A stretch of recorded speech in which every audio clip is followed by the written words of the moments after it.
এরে বান্দা, যখন তুই দুনিয়াতে আসার সময় হয়ে গেল, এমন বেদনা আম্মাজানের শুরু হয়ে গেল। আম্মাজানের কান্নার কারণে পার্শ্বের বাড়ির মানুষ ঘুমাইতে পারে না। আম্মাজানের সহযোগিতার জন্য আমার দাদি, আমার নানি মায়ের পাশে বসে পাহারা দিতেছে। আশেপাশের মানুষেও ঘুম নাই। আম্মাজান কান্না করে আর বলে, আমাকে সবাই মাফ করে দাও, আমি মনে হয় দুনিয়াতে আর চিরদিন বাঁচব না। ফাঁকে দিয়ে আমার আব্বাকে ডাক দেয়, আসো। আমার আব্বা জানের হাতটা ধইরা আম্মা জান বিদায়ের কান্না দিয়া কয়, ও প্রাণের স্বামী, তোমার ঘরে আসার পরে মন ভরে খেদমত করতে পারি নাই, তুমি মাফ করে দাও। আমার মাথার উপরে কেমন যেন 7 আসমানের বোঝাটা চাপাইয়া গেল। আমার মনে হয় শেষ বিদায়ের কান্না, মনে হয় আমি আর বাঁচবো না রে সবই, আমাকে তুমি মাফ করে দাও। আল্লাহর বান্দা আব্বা জান আম্মা জানকে সান্ত্বনা দিয়া বলে, ওরে বিবি, তুমি কাঁদবা না, ধৈর্য ধারণ করো, ধৈর্যশীলের সাথে আমার আল্লাহ পাক আছেন। আম্মা জানের এমন বেদনা আমার কারণে মনে হয় যেন 7 আসমান মায়ের মাথার উপরে বোঝা হয়ে আছে। আম্মা জানের সহযোগিতার জন্য আমার দাদি নানি পাশে বসে অপেক্ষা করতেছে। এমন সময় যখন এসেই গেলাম, আম্মা জান অচেতন হয়ে জমিনে পড়ে থাকলো। আমার দাদি আর নানি আমাকে ধরে পরিচ্ছন্ন করে আম্মা জানকে ডাকে আর কয়, তাকায় দেখ কত সুন্দর ফুটন্ত গোলাপ। আম্মা জান একটা নজর দেওয়া মাত্র কেমন যেন 7 আসমানের বোঝাটা হালকা হয়ে গেল, কেমন যেন মুখে হাসি আসলো। আম্মা জান অচেতনের থেকে সচেতনের দিকে আগাচ্ছে। আমার দাদি কয়, নানি কয়, তাড়াতাড়ি বাচ্চারে দুধ দাও। আম্মা জান আমাকে দুধ যখন দিতে থাকলো, আমার গাল বেয়ে পড়ে যায়, আমি এত দুর্বল, দুধ পান করতে পারি না। আবার দুধ পাই না, বাবায় দৌড়ায় গেল ডাক্তার, আমার বাচ্চা দুধ পায় না, তাড়াতাড়ি ট্যাবলেট দাও, ঔষধ দাও। এরে বান্দা, তুই আমি কত দুর্বল, অন্য দিকে তাকায় দেখ, তোমার আমার থেকে অন্য প্রাণী কত সবল। একটা বকরি যখন বাচ্চা দেয়, ডানে বামে সহযোগিতার জন্য কেউ থাকে না, বাচ্চাটা জমিনে পড়া মাত্র 4 হাত পায়ে দাঁড়ায় যায়, কাউকে দেখায় দিতে হয় না মায়ের দুধের ওলান কোথায়। বাচ্চাটা নিজে নিজে খুঁজিয়া খুঁজিয়া মায়ের ওলানটার কাছে গিয়া হাজির হয়। দুধে মুখ লাগায় দেখে দুধ আসে না, ওলানটা শক্ত হয়ে গেছে। ওই বাচ্চাটা নিজে নিজে মেধা খাটাইয়া বলে, এই ওলানটা নরম করার জন্য কোন ডাক্তারের কাছে গেলে হবে না, নিজের মাথার শক্ত জায়গা দিয়া 3-4টা আঘাত করলে ওলানটা দুর্বল হয়ে যাবে। বাচ্চাটা মাথা দিয়ে আঘাত করলো, মায়ের ওলানটা দুর্বল হয়ে গেল, মুখটা লাগাইলো, দুধ আসলো, পেটটা ভরে গেল। এরে বান্দা, তাকায় দেখ, একটা বকরির বাচ্চার কাছে আমি তুমি বড় দুর্বল, একটা পিপিলিকার কাছেও বড় দুর্বল, একটা মশা মাছির কাছেও আমরা বড় দুর্বল। আল্লাহ বলেন, এরে বান্দা, তোরে এত দুর্বল বানায় দিলাম, তুই একা একা চলার কোনো রাস্তা নাই। দুনিয়াতেও যেমন একা চলতে পারবি না, পরকালের লাইনেও তুমি একা চলতে পারবা না। এই মুহূর্তে কি দরকার বলে, এজন্য আমার সাহায্য সহযোগিতার দরকার। একা একা চলা যাবে না। আমার টাকা আছে, বাড়ি গাড়ি আছে, আমি যদি বলি কারো সহযোগিতা ছাড়া আমি একা একা চলবো, কশ্চিন কালেও চলা সম্ভব হবে না, বরং জীবনটা পঙ্গু হয়ে যাবে। আমার সহযোগিতা না দিলে আমার জিন্দেগি নষ্ট হয়ে যাবে। আল্লাহ পাক বলেন, বান্দা, সাহায্য তোমার লাগবে, সাহায্য ছাড়া চলতে পারবা না। দুনিয়াতে যত মানুষ আছে, সহযোগিতা সবার লাগবে তুলনামূলক। যাদের টাকা পয়সা বেশি, বড় লোক, এদের সাহায্য আরো বেশি দরকার। কারণ আমার জামায় ময়লা লেগেছে, আমার জামার ময়লা আমি একাই ধৌত করে দূর করতে পারি, কিন্তু বড় লোক নিজের ময়লা নিজে দূর করতে পারে না, গরিবের সাহায্য লাগে। ওই বড় লোকের জুতা মুছতে গরিব লাগে, বড় লোকের ঘর বাথরুম মুছে দিতে গরিবের সহযোগিতা লাগে। এজন্য আমি প্রায় বলি, যত বড় লোক, যত টাকাওয়ালা, তত বড় অসহায়। এই অসহায়ের মধ্যে আমাদের সহযোগিতা দরকার, সহযোগিতা ছাড়া চলা যাবে না। তবে এখন যদি আমি জিজ্ঞেস করি সহযোগিতা আপনারা কার থেকে নিবেন, এই প্রশ্ন করলে আপনারা সবাই 4 হাত পা উঁচু করে বলবেন আল্লাহর থেকে নিব। কিন্তু আমি জিজ্ঞাসা করব না, কারণ আপনাদের এই দাবিটা পরিপূর্ণ মিথ্যা দাবি। কারণ দাবিটা যদি সত্যই হইতো যে আল্লাহ ছাড়া কারো সাহায্য নিব না, এই দাবিটা যদি বাস্তবায়নে সত্য করতে পারতেন 30 বছর আগে এই বাংলাদেশ থেকে সুদী কারবারিয়ার এনজিওরা পালায়া যেত। নামাজে দাঁড়ায় বলেন ইয়্যাকা না'বুদু ওয়া ইয়্যাকা নাস্তাঈন, আল্লাহ আপনারই ইবাদত করি, আপনার কাছেই সাহায্য চাই। সালামটা ফিরানো মাত্র টুপিটা খুলিয়া পকেটের মধ্যে ঢুকাইয়া নামাজি বান্দার সামন দিক দিয়া এমন জোরে দৌড় দেয়, ঘরে গিয়া দেখে আর একজন আর জুতা নিয়ে হাজির। ধরা খাইলে কয় টেস্ট করলাম। এরে নবীর উম্মতের দল, তাহলে সাহায্য কার থেকে নিব এটাও চিন্তা করে বের করতে হবে। বিবেক দিয়া সিদ্ধান্ত নাও। সিদ্ধান্ত নেওয়ার পরে গাদ্দারি করলে বিবেকের বিচার হবে আল্লাহর আদালতে। সাহায্য এমন একজন থেকে নিতে হবে যার মধ্যে 3টা দুর্বলতা নাই। 1 নম্বরে পিছুটান নাই, 2 নম্বরে কোনো অভাব নাই, 3 নম্বরে কোনো স্বার্থ নাই। এবার নজর করে দেখেন বাংলাদেশ কেন সারা দুনিয়াতে এমন একজন আল্লাহর বান্দা খুঁজে পাবেন নাকি যার পেছনে কোনো টান নাই।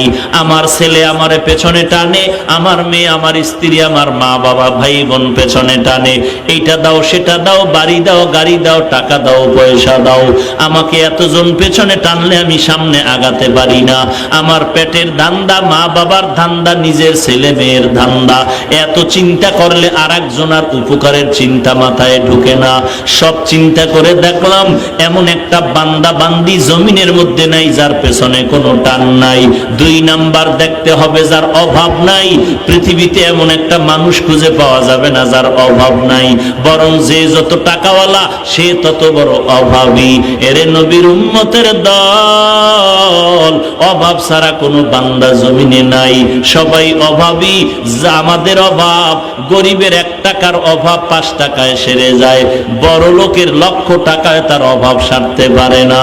তাহলে অভাব ছাড়া কেউ নাই। 3 নাম্বার যার কোনো স্বার্থ নাই। দুনিয়াতে খুঁজে দেখলাম একটা মানুষও স্বার্থ ছাড়া নাই।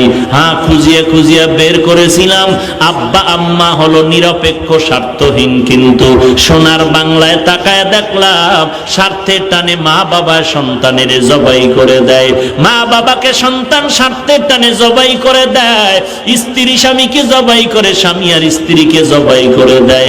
তাহলে স্বার্থ ছাড়া কেউ নাই, অভাব ছাড়া কেউ নাই, পিছুটান ছাড়া কেউ নাই। এই 3টা দুর্বলতা যাদের আছে তাদের কাছে চাইতে চাইতে তোমার পায়ের চামড়া শেষ হবে, মনের আশা পূরণ হবে না। অতএব যার কাছে চাইলে পাইবা, তার কাছে চাও যার মধ্যে 3টা দুর্বলতা নাই, অভাব নাই, স্বার্থ নাই, পিছুটান নাই। এই 3টা দুর্বলতা নাই একজন, আর তিনি হলেন আমার আল্লাহ। ইয়া আইয়ুহান নাস আনতুমুল ফুকারা ইলাল্লাহ ওয়াল্লাহু হুয়াল গনিয়্যুল হামিদ।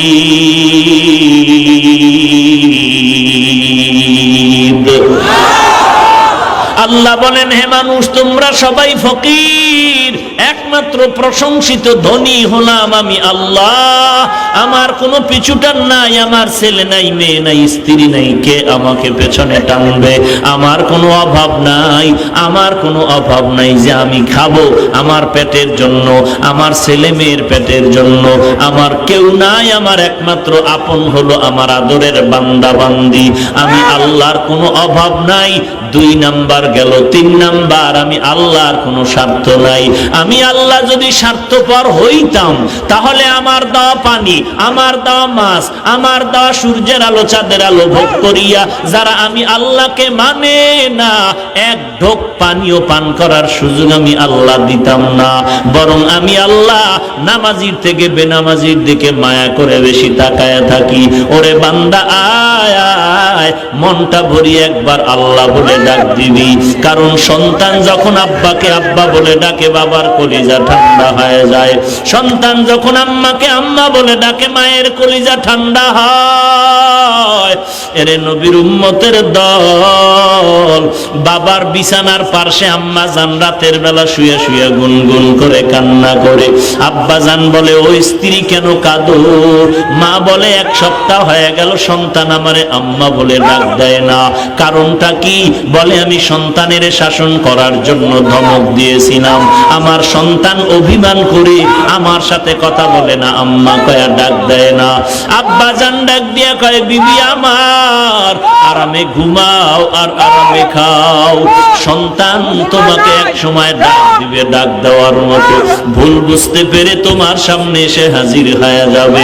আব্বা জান মাকে সান্ত্বনা দেয়, বিবি ঘুমাও।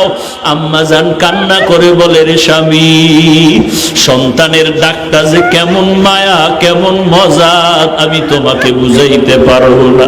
কারণ তুমি তো বাচ্চাটারে গর্ভে ধারণ করো না। ওই 10 মাস গর্ভে ধারণ করার যে কি কষ্ট আমি মা বুঝতে পেরেছি, তুমি বুঝো নাই। প্রসব বেদনার যে কি কান্নার আওয়াজ তুমি বাবা হইয়া বুঝো নাই, আমি মা বুঝেছি। আমি লালন পালন করতে গিয়া কত কষ্ট করেছি রে ও স্বামী আমার। ওই বাচ্চা যদি ডাক না দেয় আমার খানাও পেটে যায় না, চোখে ঘুমও আসে না। আল্লাহ ডাক দিয়া বলেন রে গোলাম, তোর মা তোর একটা ডাকের জন্য তো পাগল। ওই মা বাবায় তোরে খানা দেয়, শুধু বার কাপড় দেয়। আর আমি আল্লাহ তো তোরে কেমন সুন্দর একটা চেহারা বানায় দিলাম। তুই যে জিহ্বাটা দিয়া আব্বা কয়ে ডাকো, এই ডাকটা আমি আল্লাহ তোরে শক্তি দিলাম। তুই আমার দেওয়া পানি পান করো, আমার দেওয়া বাতাস ভোগ করো। তোর মা বাবারে পাইয়া তুই মা মা কয়ে ডাকো, মা বাবায় বড় খুশি হয়ে যায়। ডাক না দিলে মনে কষ্ট পায়। ওরে যেই আল্লাহ আমি তোরে নাপাক পানির থেকে মায়ের গর্ভে সুন্দর করে বানাইলাম, এমন সুন্দর দুটো চক্ষু দান করলাম, এমন সুন্দর হাত পা দিলাম, এমন সুন্দর করে তোরে বানাইলাম। আমি আল্লাহর কি মনটা চায় না তুই একবার আল্লাহ বলে ডাক দিবি? আমি আল্লাহ কি চাইতে পারি না, বলতে পারি না? তুই একবার আল্লাহ বলে ডাক দে। তোর মা বাবার থেকে কি আমি আল্লাহর মায়া কি অনেক কম হয়ে গেল নাকি? না রে বাবা না। ওই মায়ের গর্ভে আমি আল্লাহ ছাড়া তোর আপন কেউ ছিল না। আবার যখন আজরাইল এসে তোর রূহটা নিয়ে যাবে, ওই সময় কিন্তু তোর মা বাবায় কবরে যাবে না। তোমার আমার মা আপন, বাবা আপন, বন্ধু বান্ধবেরা আপন। একটু খবর নিয়ে দেখো, কেউ কিন্তু তোমার আমার সাথে অন্ধকার কবরে যাবে না। আল্লাহ বলেন রে গোলাম, যেদিন তোর প্রাণ পাখিটা চলে যাবে ওই সময় কিন্তু আমি আল্লাহ আগে যেমন ছিলাম আপন, এখনো তোর আপন। আমি আল্লাহকে দুনিয়ার মাঝে অন্যদের পাইয়া ভুলিয়া যাই না, বরং আমাকে আপন বানায় যদি কবরে যাইতে পারো, আমি আল্লাহ তোর কবরটাকে বেহেশতের বাগান বানায় দিব। এরে নবীর উম্মতির দল,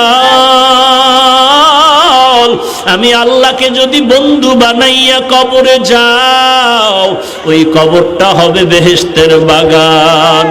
আর দুনিয়ার মা বাবা ভাই বোন বন্ধু বান্ধবের পাল্লায় পড়ে যদি আমি আল্লাহকে তুই ভুলিয়া যাও, আর আমি আল্লাহকে বন্ধু না বানাইয়া যদি মরণের বিছানায় পড়িয়া যাও, আর আল্লাহ না করুন যদি কালেমা তোর জিহ্বায় চালু না,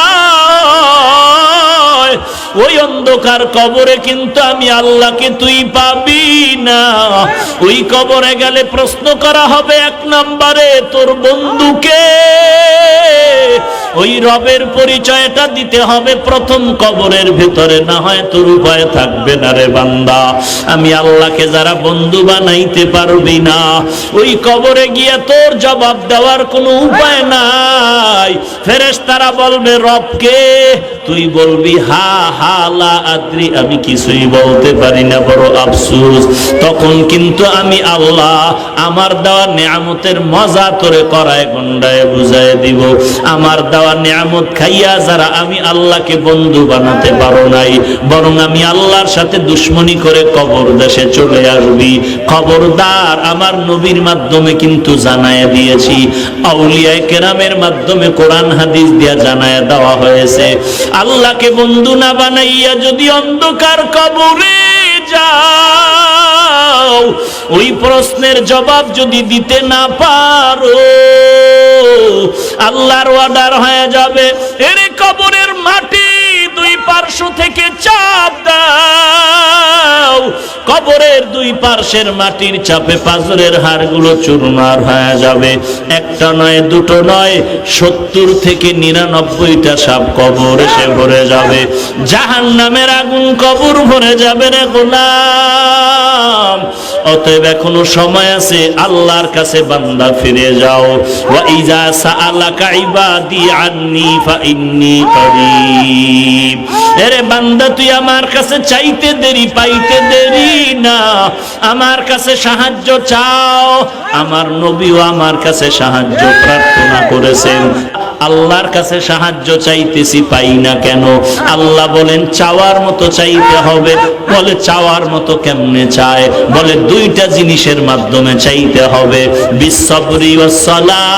1 নম্বরে ধৈর্য, 2 নম্বরে হলো নামাজ।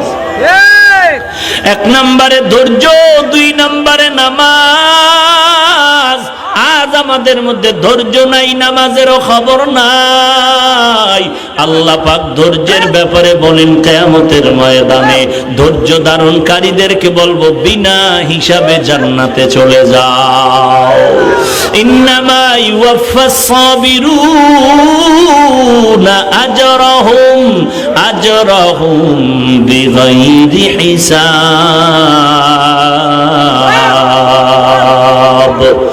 আল্লাহ তাআলা বলবেন বেগৈর হিসাব ধৈর্য ধারণকারীরা জান্নাতে যাও। ধৈর্য আর নামাজ, ধৈর্য আর নামাজ। ধৈর্যের পাহাড় নির্মাণ করেছেন আইয়ুব আলাইহিস সালাম, ধৈর্যের পাহাড় নির্মাণ করেছেন ইব্রাহিম আর ইসমাইল আলাইহিস সালাম, ধৈর্যের পাহাড় নির্মাণ করেছেন আমার মায়ার নবী।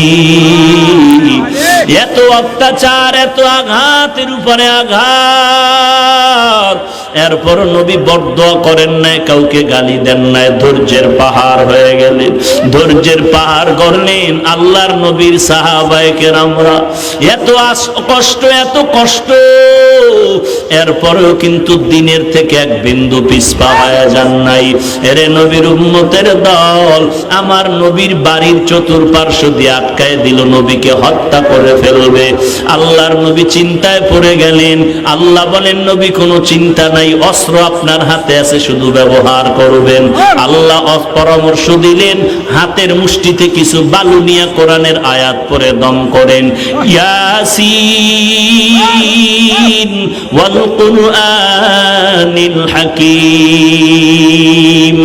ইন্নাকা লামিনাল মুরসালিন আলা সিরাতিম মুস্তাকিম তানজিলাল আজিজির রহিম লিতুনজিরা কওমান মা উনজিরা আবাউহুম ফাহুম গাফিলুন লাকাদ হাক্কাল কওলু আলা আকসারিহিম ফাহুম লা ইউমিনুন ইন্না জাআলনা ফি আ'নাকিহিম আগলালান ফাহিয়া ইলাল আযকানি ফাহুম মুকমাহুন ওয়াজআলনা মিন বাইনি আইদিহিম সাদ্দান ওয়া মিন খালফিহিম সাদ্দান ফাআগশাইনাহুম ফাহুম লা ইউবসিরুন।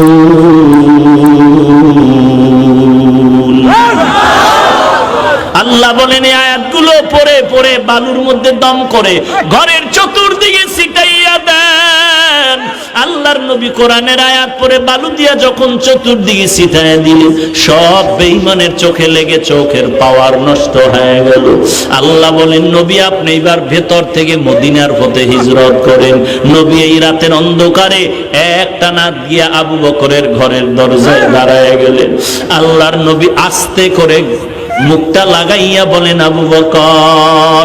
হঠাৎ আওয়াজ আসতেছে লাব্বাইক ওয়া সাদাইকা ইয়া রাসূলুল্লাহ। দরজা খুলে আবু বকর বলে আমি হাজির। আল্লাহর নবী বলেন আবু বকর আপনি কি ঘুমান না? আবু বকর চোখের পানি ছেড়ে কান্না করে বলে ও দয়ার নবী, বহু বছর আগে আপনি আমাকে বলেছিলেন হিজরতে মদিনার সাথী হব আমি। ওই থেকে আজও পর্যন্ত আমি আবু বকর ব্যবসা করি, চাকরি করি, যুদ্ধে যাই না কেন, ধৈর্যের পাহাড় হইয়া রাতের বেলা ঘুমাই না, দরওয়াজার কিনারায় দাঁড়ায় আপনার অপেক্ষায় থাকি কখন মায়ার নবী এসে আবু বকর বলে ডাক দিবে। আমি যদি ঘুমায় থাকি, নবী যদি ডাক দিয়া না পায়, পেছন দিকে দিগা দুশ্মন এসে নবীর উপরে হামলা করবে। মায়ার নবী আবু বকরের ত্যাগের কথা শুনে চোখের পানি ছেড়ে দিলেন। আবু বকর কান্না করে বলেন পয়গম্বর, শুধু আমি আপনার জন্য ঘুমাই না এমন না, আমার ছোট মেয়েটা আসমাও ঘুমায় না, রুব নাস্তা বানায় প্রতিদিন অপেক্ষায় থাকে মদিনার লম্বা সফরে আপনাকে নাস্তা দেওয়ার জন্য। নবী আমার আসমা ঘুমায় না, শুধু এতটুকু না, ওই খুঁটির গোড়ায় আমাদের সফরের বাহন বেঁধে রাখছি, ওটাও ঘুমায় না। মদিনার নবী কখন আসবেন অপেক্ষায় থাকে তাকাইয়া। আল্লাহর নবী গভীর রাতে হাত উঁচু করে দোয়া করলেন, আল্লাহ আবু বকরের দেওয়ার মতো কিছুই নাই, তোমার মুহাম্মদের জন্য ধৈর্যের পাহাড় হইয়া তো ত্যাগ স্বীকার করলো। আমি দোয়া করি আল্লাহ আবু বকরের সফর মদিনা পর্যন্ত শেষ হবে না, এর সফর যেন চলবে জান্নাতের মেহমানখানা পর্যন্ত। এর নবীর উম্মতের দল, ধৈর্যের সাথে দিনের কাজ করো, তওবা করো, শয়তানের ধোঁকায় পড়ে যত গুনাহ করেছো আল্লাহর দরবারে বিনয়ের সাথে ক্ষমা চাও রে আল্লাহ। এই ময়দানে আমার মতো গুনাহগার কেউ নাই, আমার গুনার কারণে তাকায়া দেখলাম আমার হাত দুইটা নাপাক, গুনাহের কারণে চোখ নাপাক, জিহ্বা নাপাক, অন্তর নাপাক, কান নাপাক। আজকে তওবার দরজায় ফিরে আসছি, আর গুনাহ করব না রে মালিক। তওবার উপরে মজবুত হয়ে চলার মতো তৌফিক দান করেন। আর কোনোদিন গুনাহের পথে যাব না, মা বাবার সাথে খারাপ আচরণ করব না, আল্লাহওয়ালা উলামায়ে কেরামের বিরোধিতা করব না, আর কোনোদিন নবীর তরিকার বাহিরে চলব না, এক বেলার নামাজ আর ছাড়ব না, আর কোনোদিন আমি গুনার পথে যাব না, দেশের বিরুদ্ধে জাতির বিরুদ্ধে ষড়যন্ত্র করব না। তওবা করার জন্য যদি নিয়ত হয়, খাঁটি নিয়তে দুটো হাত আমার আল্লাহকে দেখায় দাও। আয় আল্লাহ সবার হাত আপনি কবুল করে নেন, আয় আল্লাহ সবার হাত আপনি কবুল করে নেন। আয় আল্লাহ এই হাত আপনি দিনের জন্য কবুল করে নেন। ও দয়ার মালিক, মেহেরবানি করে সবাইকে দিনের খাদেম বানায় দেন, তওবার উপরে মজবুত হয়ে চলার তৌফিক দান করেন। আয় আল্লাহ আজকের আয়োজন নাজাতের ওসিলা বানায় দেন। আয় আল্লাহ সকলের দিলের নেক আশা নবীজির মহব্বতে পূরণ করে দেন, তওবার উপরে মজবুত হয়ে চলার তৌফিক দান করেন, আমিন। আলহামদুলিল্লাহি রাব্বিল আলামিন, ওয়াসসালাতু ওয়াসসালামু আলা সাইয়্যিদিল আমবিয়াই ওয়াল মুরসালিন ওয়া আলা আলিহি ওয়া আসহাবিহি আজমাইন। ইয়া আরহামার রাহিমিন, ইয়া আরহামার রাহিমিন, ইয়া আরহামার রাহিমিন। রব্বিরহামহুমা কামা রব্বায়ানি সগীরা, রব্বিরহামহুমা কামা রব্বায়ানি সগীরা। ও দয়ার মালিক, কত উলামায়ে কেরাম মুরব্বীরা আপনার দরওয়াজায় হাত তুলেছেন, কত ব্যবসায়ী, কত চাকরিজীবী, কত ছাত্র ভাই, কত যুবক সন্তান, পর্দার আড়ালের মা বোনেরা আপনার দরওয়াজায় হাজির হয়েছে। ও আল্লাহ, খালি ফিরাইয়া দিয়েন না রে আল্লাহ, মেহেরবানি করে সবাইকে দ্বীনের খাদেম হিসেবে কবুল করে নেন। আয় আল্লাহ, গুনাহমুক্ত জিন্দেগি দান করেন। আয় আল্লাহ, ঘরে ঘরে শান্তি দান করেন, দাম্পত্য জীবন সুখময় করে দেন, মা বোনদের পর্দানিশী বানায় দেন, ছেলে সন্তান নেককার বানায় দেন। আয় আল্লাহ, নবীজির সুন্নতের আমলওয়ালা জিন্দেগি দান করেন, অন্তর থেকে রিয়া হাসাদ কিবির দূর করে ইখলাস দান করেন। আয় আল্লাহ, সমস্ত মসজিদ মাদ্রাসাগুলো কবুল করে নেন, অন্যান্য শিক্ষা প্রতিষ্ঠানগুলো নবীর আদর্শওয়ালা বানায় দেন। আয় আল্লাহ, আজকের মাহফিল নাজাতের ওসিলা বানায় দেন, আয়োজনকারীদের কবুল করে নেন, সহযোগিতা যারা করেছে কবুল করে নেন। আয় আল্লাহ, আমাদের দিলকে ইখলাস দ্বারা ভরপুর করে দেন, আপনার খাস ওলিদের বন্ধু হওয়ার তৌফিক দান করেন। আয় আল্লাহ, ইসলামের ব্যানারওয়ালা মুনাফিক থেকে হেফাজত করেন। আয় আল্লাহ, নবীজির রওজায় গিয়া সালাম দেওয়ার তৌফিক দান করেন, বাইতুল্লাহর গিলাফ ধরে লাব্বাইক বলার তৌফিক দান করেন।